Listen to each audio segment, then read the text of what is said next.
Hello et bienvenue dans une nouvelle vidéo. Aujourd'hui, on se retrouve pour notre Would I Buy It hebdomadaire.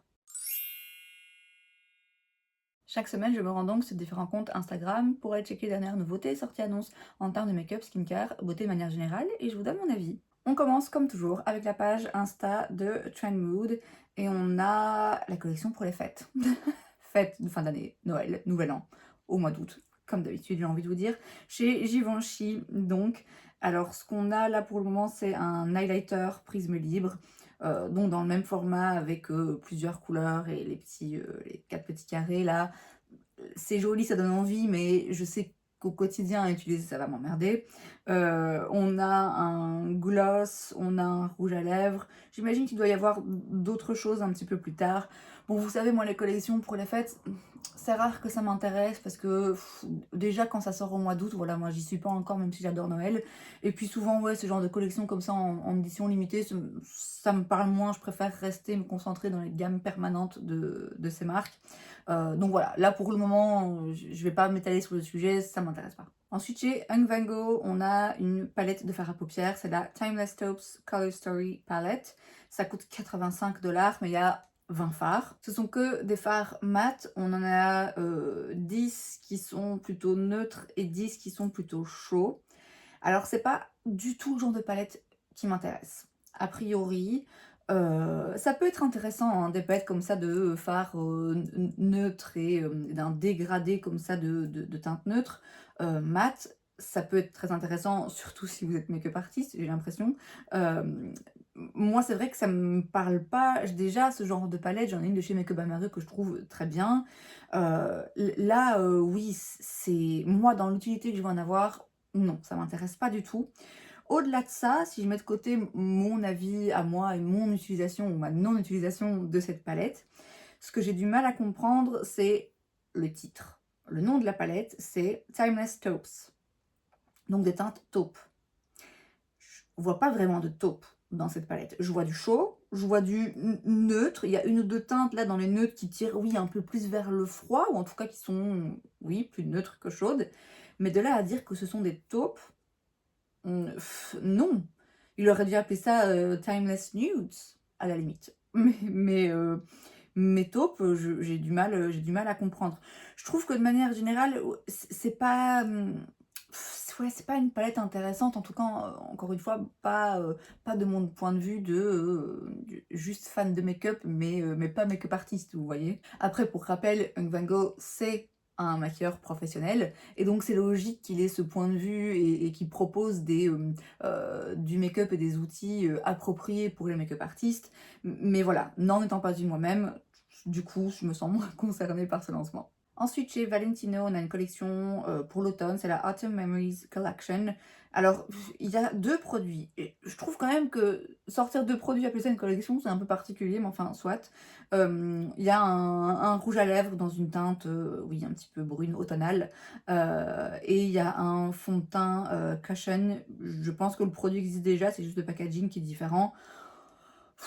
Sans surprise, ça m'intéresse pas. Valentino, déjà, de manière générale, ça me parle pas. En plus, là, ce genre de collection qu'on n'est pas vraiment une, où en fait, on vous donne juste un packaging, oui, dans des tons automnales, c'est mignon, hein, c'est dans le thème, ça c'est sûr et certain, mais c'est pas ça qui va me donner envie de l'acheter. Ensuite, chez Fenty, on a un nouveau fond de teint.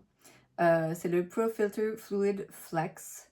Alors, je sais pas si ça remplace le Pro Filter Matte, qui était le premier fond de teint qu'elle avait sorti. Fond de teint qui avait littéralement changé le monde du make-up, hein. Pour ceux qui s'en rappellent, il y a vraiment eu un avant et un après sorti de la marque de Rihanna et surtout de ce fond de teint et surtout de la variété de teintes que ce fond de teint proposait. Donc là, c'est un nouveau fond de teint donc naturel mat. Longue tenue, avec une technologie qui bouge avec vous, qui va pas aller filer dans les plis. Ça coûte 44 $. Donc fini naturel mat, il s'oxyde pas, il est très longue tenue, il est waterproof, il est confortable.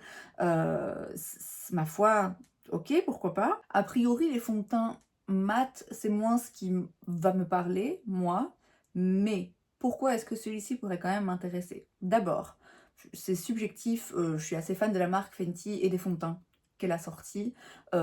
Et du coup, ouais, j'ai envie de faire partie de la fête. J'ai envie d'être au courant, j'ai envie de tester ce fond de teint. Et oui, globalement, elle a quand même toujours eu des produits que j'ai trouvés très beaux, très réussis, des formulations très bien faites. Et donc, ouais, forcément, je suis curieuse, j'ai envie de le tester. Aussi, le fait que ce soit un naturel mat me fait me dire que voilà, c'est pas non plus, j'espère que ce sera pas un mat trop asséchant qui pour moi n'irait pas. Et puis aussi, là on va rentrer dans une nouvelle saison, on va rentrer bientôt en automne, et c'est une période de l'année à laquelle, voilà, je peux avoir envie de mettre des fonds de teint un peu plus couvrants, un peu plus matifiants. Franchement, ça me donne envie. Ça me donne envie, je pense que vraiment, juste parce que je vous dis, je suis curieuse, j'ai toujours en tête, moi je me rappelle de ce moment, de ce lancement de ce fond de teint il y a des années d'ici. 10 ans maintenant d'ici? Non, c'était pas à 10 ans. Bref, je me rappelle du lancement du premier fond de teint de Rihanna que j'avais adoré. L'autre, l'hydratant, je l'ai adoré aussi. Et du coup, là oui, je suis forcément curieuse. J'ai hâte de voir des revues. Euh, je pense franchement que je me le prendrai quand j'irai à New York fin octobre. Je vous l'expliquerai dans une vidéo que vous verrez après-demain. Mais là, j'achète plus rien. Pour le moment, j'achète pas de make-up. Donc, je vais attendre. Mais il y a peu de chances que je le prenne pas. À moins que j'en entende vraiment des revues atroces où des gens disent non, non, c'est vraiment horrible pour les peaux sèches. Voilà, à moins de ça, je pense que je vais me le prendre dans quelques semaines. Ensuite, chez Elf, on a une collection en édition limitée, c'est la Pickle Collection. Donc, on a une éponge à maquillage pour 6 $ et on a des nouveaux goûts dans leur Glow Reviver Matting Lip Balm qui coûte 9 $. Et c'est des goûts en gros cornichons et piment. Voilà. Alors moi perso ça me donne pas envie, mais si vous êtes fan, pourquoi pas. Elf, ils font des chouettes produits pas chers. Maintenant, moi personnellement pour les baumes à lèvres, je préfère les goûts vanille ou fruité. Ouais, cornichons et piment, c'est moins mon délire, mais enfin pourquoi pas. Ensuite chez MAC, on a la collection pour les fêtes. Alors je sais que je viens vous dire que ça m'intéressait pas. Mais là, j'avoue que je vois 2-3 petits trucs et je me dis ah. Et là, clairement, c'est le packaging qui fait son effet, puisque on a quand même du packaging pailleté, on a aussi plein de petits strass.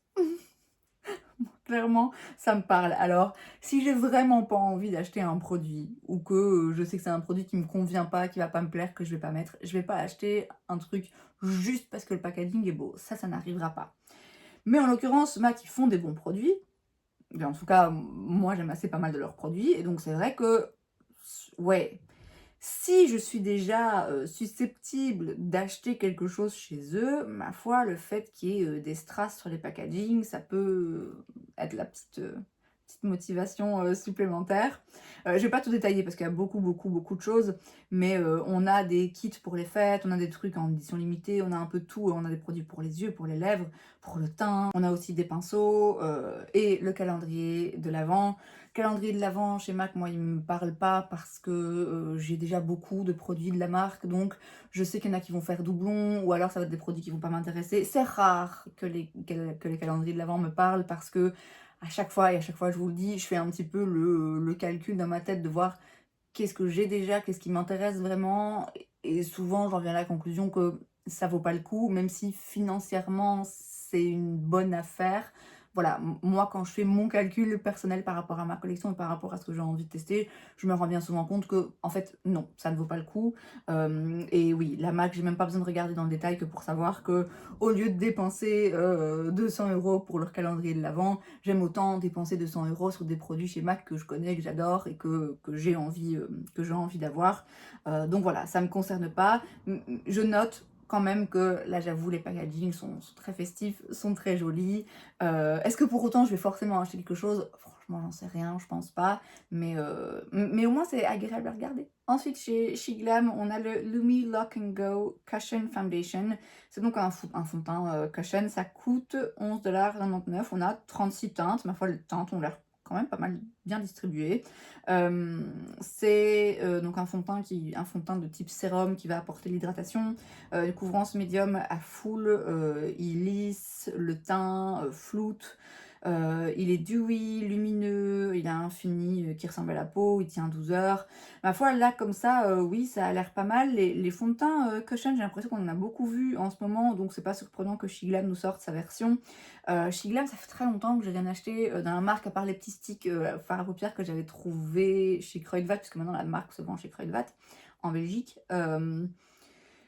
Est-ce que ça va me donner envie forcément de passer commande sur le site? Non, je pense pas. Il y a eu de temps en temps des lancements chez eux, je me suis dit: «Ah ouais, peut-être bien qu'il faudrait que je retourne sur le site, que je repasse une petite commande, que je repasse un petit truc».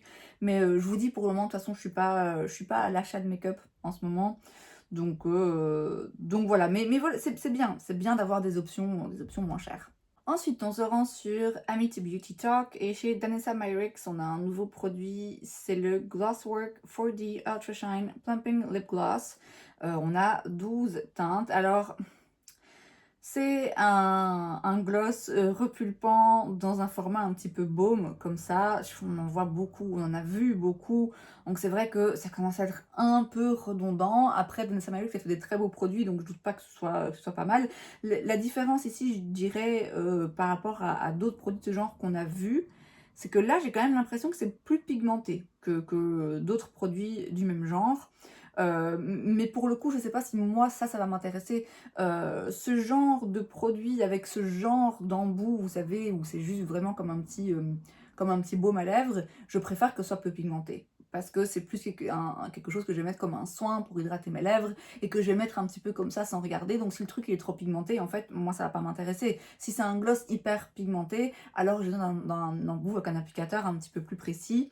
Donc oui, c'est ça qui me fait un petit peu qui me rend un peu sceptique par rapport à ce produit. Moi, a priori, ça m'intéresse pas, mais voilà, ça coûte 26 $, c'est le prix de ce genre de produit dans ce genre de marque. Donc si vous aimez ce genre de petit baume un petit peu, oui, gloss, repulpant, et que vous voulez un peu plus de pigmentation, je pense que là, vous trouverez ce que vous cherchez, mais c'est pas mon cas. Et chez Givenchy, on a un nouveau produit pour les lèvres, c'est le rouge Satin Silk Hydrating Longwear Lipstick. C'est donc un rouge à lèvres fini, satiné, avec de l'acide hyaluronique et des peptides. On a 9 teintes, ça coûte 50 $. C'est cher. Alors, c'est les prix, hein. Je pense que Dior, on doit pas être très loin. Pour les rouges à lèvres, ça doit être une quarantaine de dollars, je dirais, je sais plus trop. Donc ça reste plus ou moins dans la même gamme de prix. Mais c'est vrai que là, 50 d'un coup, ça paraît un petit peu beaucoup. C'est un rouge à lèvres de luxe, tout ce qu'il y a de plus classique, j'ai l'impression. Autant il y a des produits Givenchy, la poudre, R.I.P, qui m'ont beaucoup plu. Autant c'est vrai que c'est pas la marque de luxe qui me donne le plus envie, contrairement à Dior par exemple, même si ça reste le même genre de marque, le même genre de produit, le même genre de gamme de prix.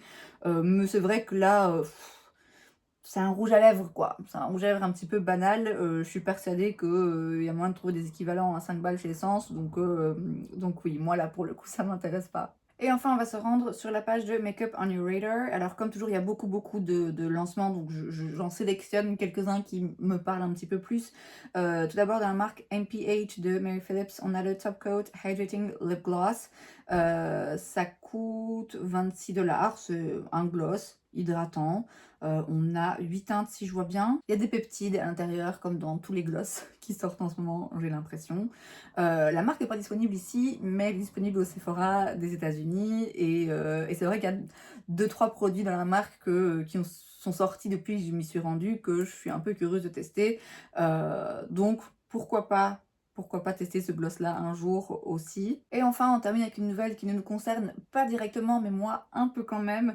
La marque KJH va être disponible dans les Sephora aux États-Unis. Je vous le dis régulièrement, je vais y aller fin octobre, début novembre pour le marathon. Je vais forcément acheter des produits là-bas et c'est vrai que c'est une marque pour laquelle je suis un peu curieuse. J'en ai déjà entendu du bien, notamment de ces petits contours sticks qui peuvent s'utiliser de différentes façons, notamment pour faire du contouring des lèvres. Enfin voilà, il y a quelques produits dans la marque qui me rendent curieuse.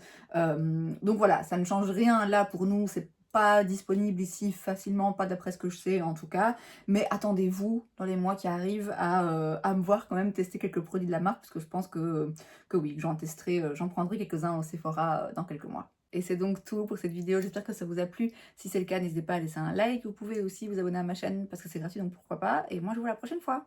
Bye!